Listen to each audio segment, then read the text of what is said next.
Maybe this has made you feel uneasy before. The doorbell rings, someone wants to stop by, talk, or spend some time with you. Yet inside, you sense discomfort, resistance, a deep desire to simply say no. You don't dislike people, and you're not angry at the world. But honestly, you just don't enjoy having visitors. You value your peace, your quiet space, your preserved energy. If this sounds familiar, take a deep breath, because in this video, we'll explore something few dare to talk about openly. The intimate, often misunderstood discomfort of those who feel uneasy when someone enters their personal space. And no, this doesn't make you rude or antisocial. According to Carl Jung, the father of analytical psychology, such behavior may reveal something far deeper about your inner nature. Today, I'll share 6 insights from Jung that explain why some people simply dislike having visitors, and why that's not only normal but could indicate a valuable inner psychological process. Stay with us till the end, because if you've ever felt guilty for wanting solitude, you might realize that it's more about your psychological development than any personal flaw. Before we get into Jung's insights, don't forget to like, subscribe, and leave a comment. Do you feel uneasy when someone shows up at your door unexpectedly? I'd love to know if you recognize yourself in this. Have you ever wondered why some people thrive at social gatherings, parties, and home visits, while you feel drained just imagining guests in your space? Maybe you enjoy talking and have good relationships, but when someone wants to enter your home, something in you pulls back. It's as if their mere presence depletes your energy, and there's a reason for that. Carl Jung, one of the greatest psychologists of the 20th century, was the first to popularize 2 now famous terms: introvert and extrovert. But don't confuse this with shyness or sociability. Jung wasn't describing social behavior. He was talking about the direction of psychic energy. Extroverts direct their energy outward. They're recharged by contact and external stimulation. The outer world energizes them. Introverts, however, function in almost the opposite way. They recharge internally, through silence, introspection, and solitude. When they're overly exposed to external activity, long conversations, unexpected visits, noise, or interruptions, their mind begins to shut down. Not from arrogance, but from psychological necessity. Here lies the key point. Disliking visitors isn't a social flaw, it's a reflection of how your energy system works. If you lean toward introversion, as many people do without realizing it, your home becomes more than just a physical place. It's a sacred space, a cocoon where your energy reorganizes and your psyche finds balance. When someone enters that space, even with kind intentions, they disturb the invisible threads you've been carefully aligning all day. Their presence forces you to activate your persona, your social mask, pulling you away from your true self. And that's deeply draining. Jung explained that introversion isn't a conscious decision but a natural disposition of the soul. So when you resist this inner impulse, it leads only to more tension and fatigue. Some may say, "Oh, they're just reserved. They don't like company." But what they fail to see is this. What appears as coldness or indifference is often self-protection, a psychological defense, an invisible barrier built by the unconscious to guard the inner self. Jung called this the shadow. The shadow is a part of you that you may not fully know. Quiet, hidden, yet it influences your emotions, reactions, and deepest discomforts. When someone enters your home, you're not just opening a physical door, you're letting them into a space where your energy is most pure and most vulnerable. That's where the shadow comes alive. It holds everything you've suppressed, parts of yourself you had to conceal, old fears, unresolved memories, unspoken wounds. Picture this. The doorbell rings, you sit together, start chatting, and instead of relaxing, a strange unease rises within you. You can't explain why. In truth, their presence, their voice, their behavior might be unconsciously touching a blind spot in your psyche. Something you've avoided, something still hidden in the shadow. That's why Jung once said, "What you do not bring into consciousness will appear in your life as fate." Sometimes that fate shows up as social discomfort, a simple visit that suddenly triggers irritation, a sense of intrusion, even a physical urge to make the person leave. It isn't arrogance. It's your unconscious trying to preserve your inner wholeness. But there's more. The shadow doesn't hold only darkness. It also contains hidden strengths, undeveloped talents, and truths you haven't yet had the courage to face. The more you stay on the surface, keep adapting, force politeness, and push through social interactions, the less space your soul has to breathe. So when you feel the need for solitude, when the idea of visitors feels overwhelming, your shadow may be whispering, "Listen, you need quiet, you need space, you need yourself." And truly hearing that is an act of courage. You know that wave of relief when you finally return home after a long day, close the door, slip off your shoes, breathe deeply, and simply exist? In Jungian psychology, the home is more than just a building. It's a symbol of the soul, a reflection of your inner world. When someone steps inside, they aren't merely entering your living room. They're walking into sacred territory. Jung believes symbols express our nature more deeply than words ever can, and the house is one of the most powerful symbols of the psyche. It represents the self, the core of being where everything finds balance and healing occurs. Each room mirrors a different aspect of personality. The bedroom reflects intimacy, the living room your social persona, the kitchen emotional nourishment, the basement the unconscious, and the attic your higher thoughts. And the front door? It's the boundary between you and the outer world. When someone crosses that line, your unconscious senses that something foreign, filled with outside thoughts, emotions, and energy, has entered. If you're a sensitive, introverted person, or walking the path of individuation, the journey toward becoming your authentic self, this intrusion can be deeply exhausting. For Jung, the home wasn't a wall protecting you from life. It was a mirror of your inner state. If you feel peaceful in your home, something inside you is aligned. But if visits unsettle you, shifting the atmosphere and breaking the silence, perhaps it's your unconscious whispering, "This soul is still under construction. I'm not ready to open every door yet." And that's perfectly fine. Protecting your home means protecting yourself. In depth psychology, respecting your boundaries is a vital step toward healing and integration. So if you've ever felt guilty for not wanting company or for preferring solitude, understand that you're not isolating yourself. You're honoring the sacred space where your soul lives. Have you ever worn a polite smile while deep down craving silence? Made coffee, exchanged small talk, acted warm, all while secretly wondering, when will this visit end? It sounds harsh, doesn't it? You feel ungrateful, even cold. But don't worry, Jung helps us make sense of this inner tension. He called it the persona, the mask we wear to interact with the world. It's our social role, the part of us shaped for work, relationships, and even casual visits. The persona isn't false, but it's limited. It's not your whole being, just the most socially acceptable slice of it. The real struggle begins when you're forced to wear that mask inside your own home, the one place where you should feel free to be yourself. For those with a strong persona, especially introverted, sensitive, and observant individuals, visits can be deeply draining. Suddenly, you're performing. Choosing words carefully, managing expressions, keeping up with conversation, worrying about the light, the dishes, the time. All of this consumes immense psychic energy. Jung said, the persona is necessary. It helps us function in society. But when we mistake the persona for our true self, the soul begins to cry out. Perhaps that's why you feel such resistance toward visits. It's not about disliking people, but about feeling forced to act, to maintain an image, even when all you crave is peace, to be barefoot, silent, and gazing out the window. And you know what's even more exhausting?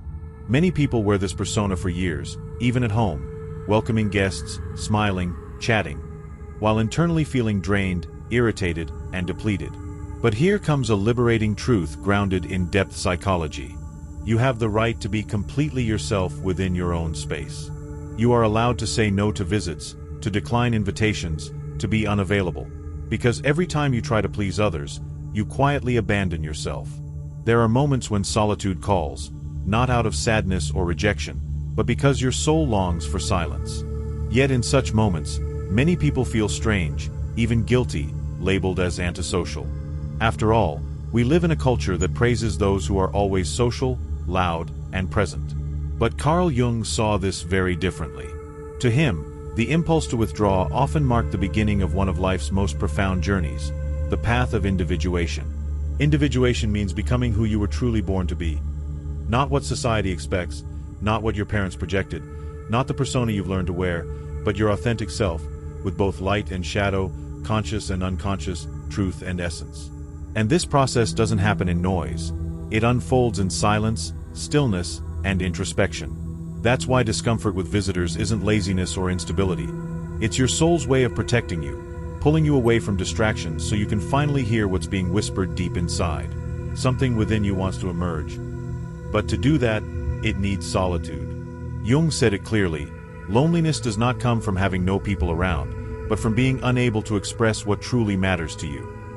And what could matter more than listening to yourself?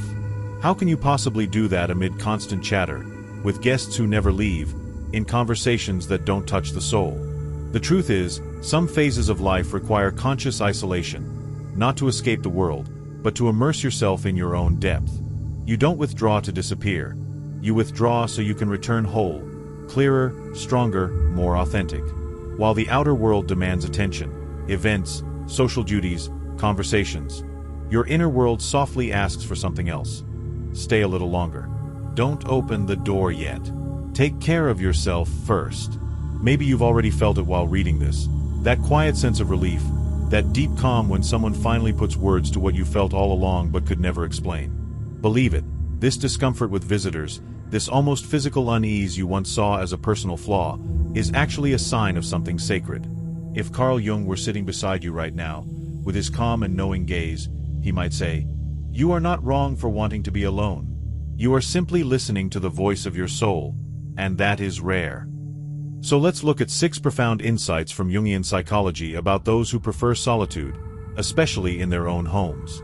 First, you are more sensitive to the energy of spaces than you realize. Jung said, "The unconscious perceives what the conscious mind misses." Some people are deeply attuned to the psychic field of others. Their tone, their silence, their unspoken tension, and all of that affects you. When someone enters your home, they bring not just their body but their energy, emotions, and untold stories. You feel this as heaviness, as unease, and it drains you. Second, your psyche needs space. Jung saw introversion as a natural process that restores order to the soul. Solitude and silence allow your inner world to realign. Even a short visit can disrupt this fragile equilibrium. What others call laziness is often just your system gasping for air. Third, constant social engagement can estrange you from yourself. Jung taught that the true self can only surface in inner stillness. Endless politeness and small talk pull you further from your essence.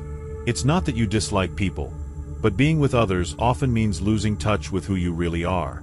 Fourth, the mere presence of another person can awaken your shadow, the part of you Jung described as everything repressed. Fears, memories, unwanted traits. Sometimes a single offhand remark from a visitor triggers restlessness or irritation.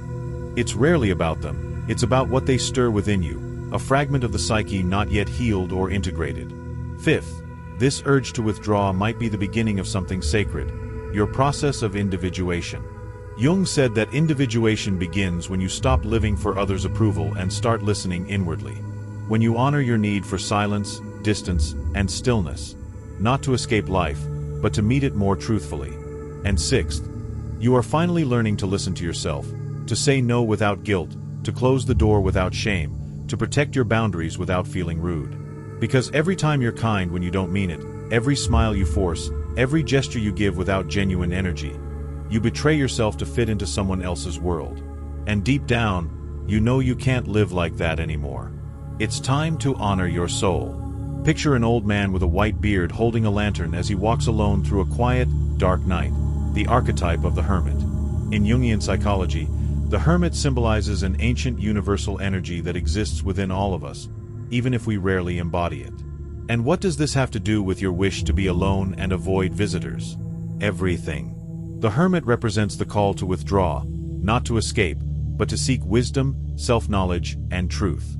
It's that inner voice urging you to close the door, put down the phone, and listen to what's happening within.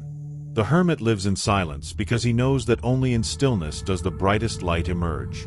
This archetype doesn't represent emptiness or isolation, but the courage to look inward, to face one's own shadows, doubts, and fears, and through that, to uncover the inner light that only you can find. No one else can give it to you. And for this, the hermit needs a sacred space, often your own home, your quiet retreat. If you feel that almost irresistible urge to avoid hosting guests, to stay in peace and quiet, it might be your inner hermit calling. He invites you to slow down, to stop losing yourself in the noise of the world and to reconnect with your true essence. Jung believed that responding to this call is vital for psychological and emotional well-being.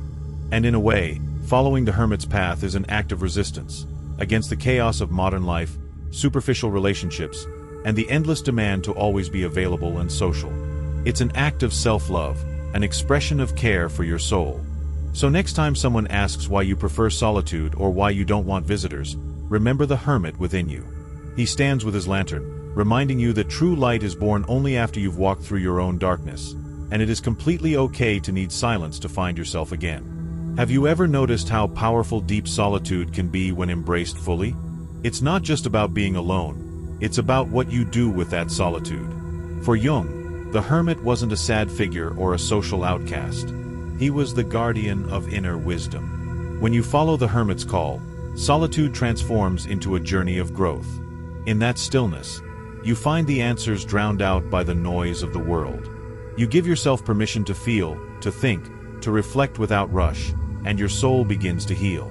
You start to see your patterns clearly, integrate your shadows, and uncover the parts of yourself that were long hidden. Even more, you begin to develop a quiet strength and confidence that doesn't depend on anyone's approval. Yes, this path can be difficult, because the world glorifies constant activity, connection, and visibility. But the hermit reminds us that to truly show up for the world, you must first show up for yourself. That is the wisdom of solitude. So if you say no to a visit or choose to be alone, you're not closing yourself off, you're preparing within. You're creating space to later connect with others from a place of authenticity and depth. First with yourself, then with the world. The hermit invites you into this transformation, and if you feel that inner pull, it means you're on the right path. Now that you've met the hermit within, one essential question arises.